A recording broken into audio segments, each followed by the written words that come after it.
রাধে রাধে বন্ধুরা, আমি আজকে জগন্নাথেরকে সেবা দেব, তাই কিছু আয়োজন করেছি।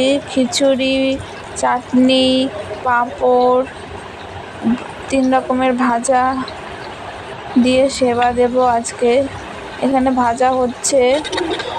তারপরে খিচুড়ি বানানোর জন্য আলু, কুমড়ো ভাজা হওয়ার পরে সমস্ত মশলা, জিরে, আদা, লঙ্কা, হলুদ, লবণ সমস্ত কিছু দিয়ে ভালো করে ভেজে তারপরে চাল ডাল দিয়ে দেব।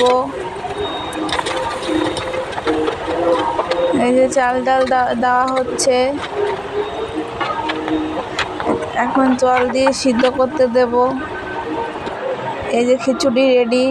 এই যে ঠাকুরের ভোগ, এই যে জগন্নাথকে সেবা দিলাম।